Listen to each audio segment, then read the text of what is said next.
Now we're going to invite Naisila Puka, who's going to talk about some amazing things. She's a software engineer at Citus. Hi, Naisila. Hi, how's everyone doing? So you work at Citus at Microsoft, obviously, and you're based in Turkey, is that right?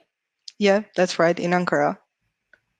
And I heard this is the first time you're giving a conference talk. Is that correct? Yeah, that's true, and really excited about it. Good to hear. We're excited to watch you. At least I am, for sure. I think every great conference speaker remembers their first conference talk. So you are going to remember this day. Yeah. You know, we all go through it. It's like a rite of passage. But I've seen you give internal demos, particularly when there's a new feature that you've worked on. And I've always thought you're just a natural at it. So I'm excited to hear you dive into benchmarking, which I know is one of Yalta's favorite topics as well. Yes, yeah. I wrote a few blog posts. About benchmarking, so I'm very excited about what you were going to share. Okay. Yeah. Actually, I did refer to those blog posts myself, so thanks. Well, Naisila, take it away. All right. So, hi everyone. So I'm a software engineer working on the Citus Engine product in the Postgres team at Microsoft.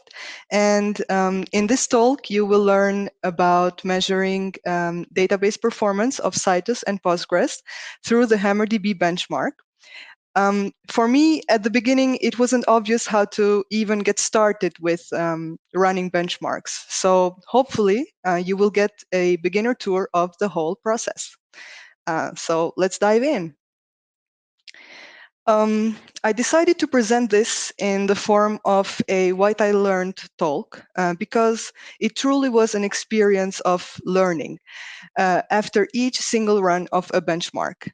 I feel like that's how I want to tell about this to other people. So let's measure Citus and Postgres performance with HammerDB together. Here is a brief outline of this talk. First, you will get a brief intro into the database and the benchmark I used in this process. What are the Citus capabilities we want to measure and how the HammerDB benchmark is suitable for this measurement. Then I will show you how I first configured the benchmark and the Citus cluster, starting with a set of results and interpret them together. You often realize the parameters you wanted only after running the benchmarks. So tweaking parameters based on results is quite common, especially at the beginning. And I will show you how I did that as well. So what is Citus? Citus is essentially distributed Postgres. You can configure a cluster with multiple worker nodes, and then you distribute your Postgres tables through this create distributed table function. The table is divided into these smaller table chunks called shards, and these shards sit on the worker nodes. So basically, Citus is a Postgres extension that gives Postgres scale-out capabilities. And in the title of benchmarking Citus and Postgres performance, I don't mean to say that I have benchmarked plain Postgres as well, but rather that I have benchmarked Postgres with the Citus extension. So in order to run a benchmark, we need a workload category. We need to define that one. OLTP is a quite famous one for distributed databases. It means online transaction processing, and it is a type of data processing that consists of executing a number of transactions occurring concurrently.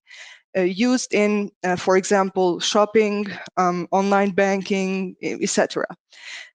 So Citus is good at OLTP because it routes each query to the worker node which has the shards the query accesses, and is hence able to distribute the workload of concurrent queries among the worker nodes. How good is Citus at doing that? Well, that's where HammerDB comes in the picture because it helps us measure that performance. HammerDB is an easy-to-use open-source benchmarking suite for databases. Its benchmarking suite for OLTP is called HammerDB TPROC-C, derived from the TPCC benchmark standard. And as of HammerDB 4.4, there is support for Citus through this PG Citus compat flag. Essentially, all the tables will be distributed before running the benchmark through the create distributed function I mentioned before. Note that HammerDB TPROC-C is a full benchmark suite. An application is provided to you which will run the benchmark. You configure the benchmarking application to run against your database server. And once it's done running, it shows some numbers. And I focused on this NOPM number to indicate how good the run was. NOPM, new orders per minute, is actually around 43% of all transactions. And that's because TPM, like the transactions per minute, records all the transactions, commits, and rollbacks during the measuring period on the database, whether HammerDB induced those transactions in the testing or not. Okay, so let's start and learn along the way together. So we want to measure Citus capabilities and at the same time already start with the aim of achieving a high NOPM throughput.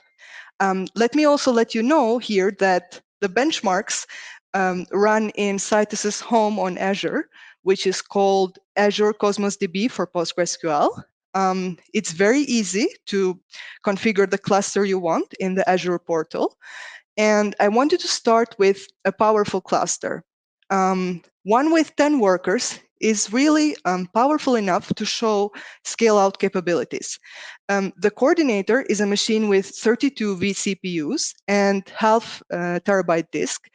This is the minimum disk size, I believe, you can configure in the Azure portal, but no data will reside in the coordinator. We just care for a powerful coordinator in terms of vCPUs. The workers, on the other hand, are 16 vCPU machines with 2 terabyte disks each. And in the rest of these slides, I will be referring to such a configuration as 10, 16 plus 32 for convenience. Now, what about the benchmark parameters? Well, there's two main parameters I will talk about here: warehouses and virtual users. So let me start by explaining the warehouses concept. As I mentioned before, HammerDB TPROC-C is based on the TPCC specification, the story of which is fulfilling orders from customers to supply products from a company. It's a typical OLTP example. The company keeps its stock in warehouses. The warehouse size is around 100 megabytes. So the more warehouses we configure, the larger the database schema will be. And since we picked quite a powerful Citus cluster to begin with, we expect it can easily process the increased level of transactions that a larger schema comes with.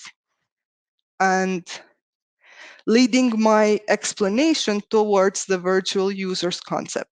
So virtual users are essentially OS threads, and they will open as concurrent connections to the database. Each virtual user selects a warehouse, so we want at least one warehouse per virtual users in order to avoid lock contention. Now, Azure Cosmos DB for PostgreSQL has a limit of 1,000 concurrent client connections. So I will utilize all I have at hand and go with 1,000 virtual users and 1,000 warehouses, which is the minimum number of warehouses needed. It's around 100 gigabyte and it will build fast. So I started with that. So now let's see some numbers. These values here are coming from the benchmark run with 1,000 warehouses and 1,000 virtual users. Essentially, we have constantly 1,000 concurrent connections to the database. The y-axis shows the number of orders per minute, for which higher is better. And the x-axis is showing the different cluster sizes, starting with 10 worker nodes, then 12, 16, and 20. The green color shows results with a non-HA cluster, whereas the blue one shows HA cluster results. So let's interpret these results together. I'll start with the lowest NOPM in this chart, which is 700,000 new orders per minute. Actually, even the lowest number here is still quite a good result, given that the numbers I've seen around for this number, of course, are in the 200K limit.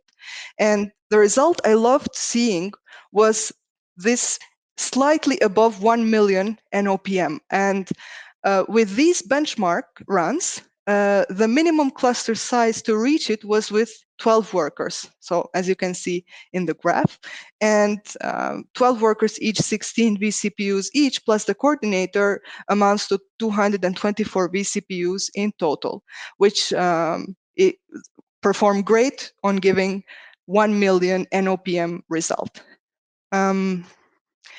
You can't help but notice that when HA is enabled in the cluster, there is some performance overhead price to pay. That's because there is an extra latency at the end of each transaction to make sure the backup server has the right changes. But we notice here that the HA overhead decreases as the number of workers increases, starting from 23% HA penalty with 10 workers and up to almost negligible penalty with 20 workers.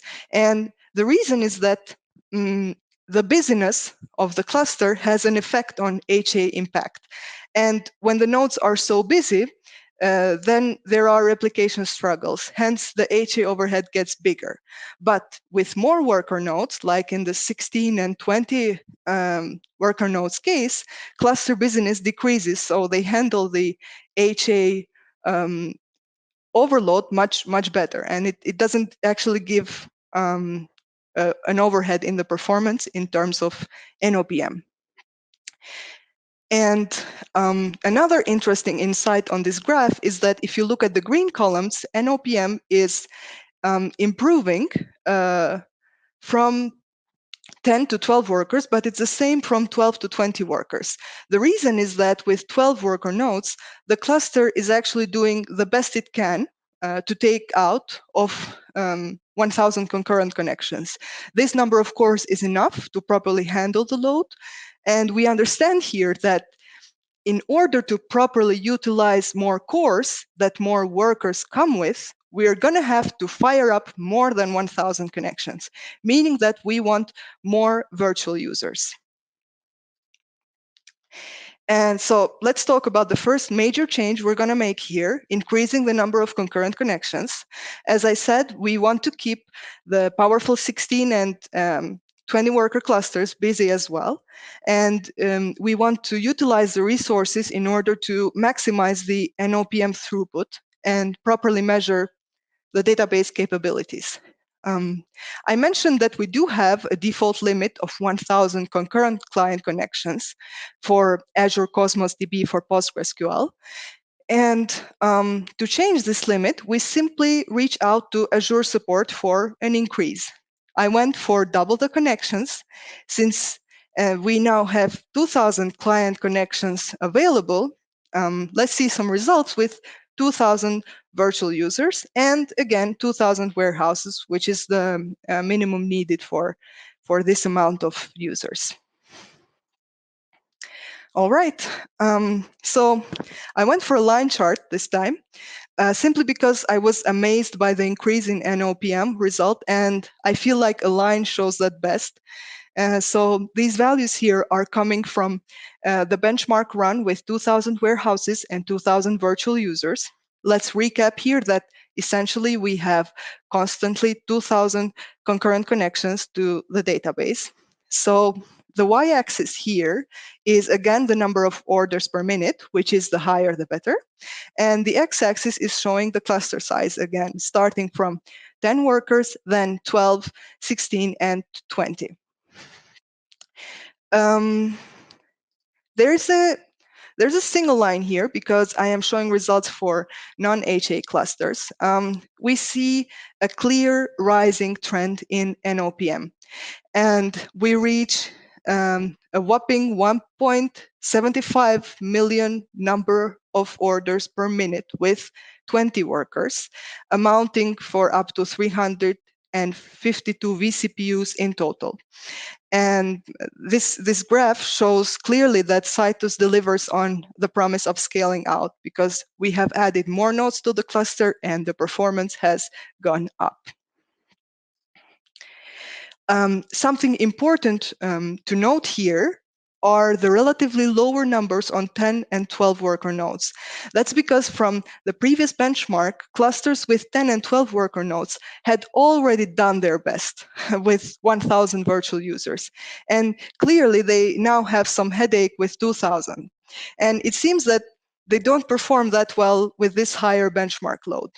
To be honest, the 510K number can be higher here. So the data distribution was not as good as in the other cluster sizes. So you see, with benchmarks, often you realize the parameters you wanted only after running them, and they take a lot of time to rerun again. So I guess I just didn't have time to rerun this benchmark and got stuck with this 510K result. But still, they are not bad numbers. They just can be better. And now let's focus more on the good part of the graph. 1.31 million NOPM with 16 worker nodes and 1.75 million NOPM with 20 worker nodes. The numbers are great, and to make sure that we have utilized the cluster resources properly, I went ahead and looked at CPU utilization graphs. It turns out that with 16 workers, CPU utilization is around 85 to 90% in all workers, just good enough to perform well and not have a headache. And the load is very well distributed. In the 20 workers, as expected, the CPU utilization is lower since the cluster is bigger and can handle the load better. It was around 75% in each worker, again, with a good load distribution. And it actually seems here that we can push this 20 worker cluster even further, but I stopped at 2,000 virtual users for now. Let's do some other parameter tweaking here. I already mentioned that I have looked at CPU and disk IOPS graphs, and these graphs provide a really good way to understand better how the benchmark went and to change the parameters to values that will probably yield some improvement. For example, if we noticed low CPU usage, then we increase the benchmark load. So I already did that by increasing the load from 1,000 virtual users to 2,000. Another example is that if we see unbalanced CPU usage, meaning that some of the workers are getting more load than the rest, then we do something to balance the data better in the cluster. Or if we notice high I/O activity that is really wearing out our cluster, we find a way to reuse some warehouses to reduce the I/O activity. So let me go further. Let me go into further detail for these last two cases. One of the most important configuration parameters that influences the data balance in the cluster is the shard count. It's a simple math trick, really. To divide data load evenly among workers, shard count should be a multiple of the number of workers. The default one in Azure Cosmos DB for PostgreSQL is 32. So immediately you might look back at our benchmark results and think that, okay, 32 is only divisible by 16 and not by 10, 12, or 20, which are the other cluster sizes that we used in the benchmarks. So let me show you an example on the 2000 virtual users benchmark for a cluster with 20 worker nodes. This is the CPU utilization graph. The y-axis is showing utilization in percentage, and the x-axis is just time progressing in the benchmark. All these lines here belong to the 20 worker nodes, the coordinator, and the benchmark driver. So I mentioned the amazing 1.75 million NOPM result, but you see, I didn't immediately reach that. When I first ran the benchmark, I used the default shard count of 32. 32 shards in 20 workers means 12 workers will get 2 shards each, and the remaining 8 will get 1 shard each. So you can clearly see here that the 8 workers with lower data load of 1 shard each have around 45% CPU utilization. So I'm talking about the cluster of lines here in the graph that is in the lower part of the graph. And in the upper part of the graph, you see the other 12, for which they have higher data load of 2 shards each, and they have much more CPU utilization, with one of them actually maxing out. I labeled as worker 1 here. This configuration yielded 1.22 million NOPM at first. Still, it's a good number, but after simply changing the shard count to 40, which is divisible by 20, the result went up to 1.75 million. So we're talking about 500,000 new orders per minute more here. And this is really one of my favorite examples on tweaking parameters because it's really simple and it was just super effective. And the last parameter I want to talk about here is the all warehouses one. So by default, each virtual user selects a warehouse at random. And since the pick is random, this doesn't ensure that all warehouses will be used. Setting this all warehouses parameter to true means that the virtual users select a new warehouse for each transaction from an available list divided between all users at the start of the benchmark. So this ensures that all warehouses will be used. Now, obviously, this means that I/O activity will be higher. And I ran into an incredible manifestation of this. If you remember, I mentioned that the minimum cluster size I needed to get 1 million NOPM was with 12 workers, 224 vCPUs in total. I ran into this all warehouses parameter importance while doing some experiments with the same number of virtual users, 1,000, but with 10,000 warehouses. So this is the per data disk max IOPS percentage graph. The y-axis is showing utilization in percentage, and the x-axis is just time again progressing in the benchmark. And again, all these lines here belong to the 12 worker nodes, the coordinator, and the benchmark driver. All warehouses parameter was set to true, as it worked well for 1,000. But little did I know that for 10,000 warehouses, I/O activity would be crazy and reach the machine's maximum input-output operations per second. This really gave a headache to the cluster, and I didn't see the 1 million NOPM result. But after setting all warehouses to false, I/O activity calmed down and allowed us to achieve 1 million NOPM again. So let me show you that more clearly with another graph. It's the last graph, actually. So These values here are coming from the benchmark run with 1,000 virtual users. In the 12, again, with the 12 node cluster. And the y-axis still shows NOPM, but the x-axis this time shows the number of warehouses.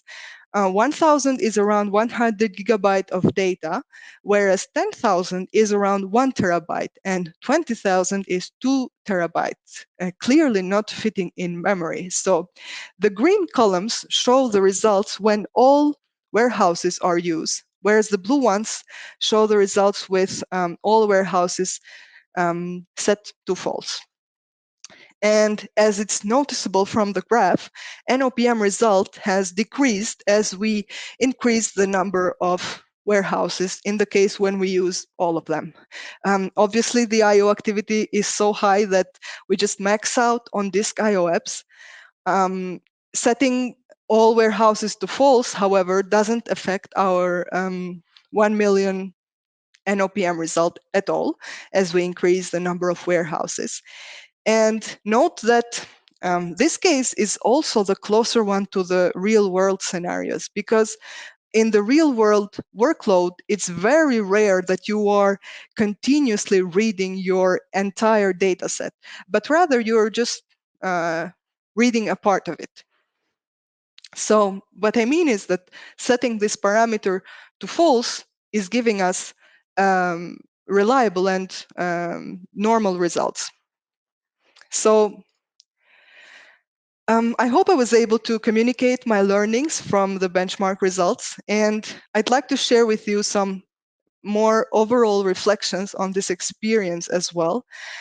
It's always good to see and read some documentation before starting. I don't recommend diving deeply into it if you're just a beginner, but just good enough to clarify your ideas and also learn a bit about the cluster capabilities. Just enough to start somewhere somewhat meaningful, not perfect. You will most probably study your results and run benchmarks over and over again after changing parameters to your desire. It does take time to run these benchmarks, and it's almost impossible to run all the different configuration parameter combinations that you'd like. Actually, personally, I have more to learn on Citus and HammerDB TPROC-C benchmarking. It has been a beautiful journey, and I hope to continue it in the future, to be honest. And I'd like to share my main references for this talk and my work on benchmarks. HammerDB's official documentation, of course, it's easy to follow, brief and concise, and also this great blog post on how to benchmark the performance of Citus and Postgres with HammerDB on Azure, which actually points to some really handy scripts on how to actually initiate and run the benchmarks. And with that, I conclude my talk. Thank you all for your attention. It's been a pleasure.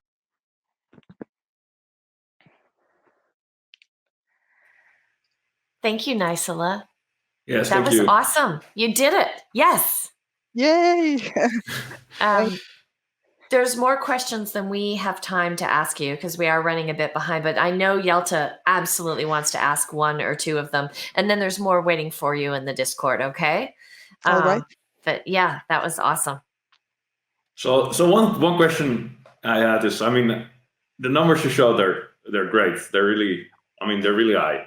Is there any way you think we can get even higher? Do you see sort of possibility, or did you sort of reach a ceiling where it just wouldn't go even if you added more nodes or something like that?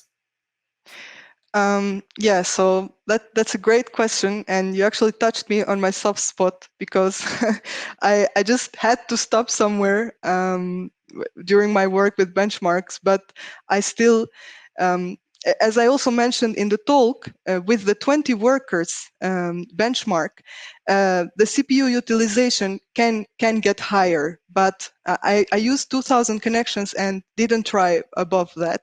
So I believe that by increasing the number of parallel connections, like concurrent connections to the database, and increasing the number of virtual users, the 20 workers cluster can be, the resources can be utilized more, and I believe we can reach a higher NOPM result.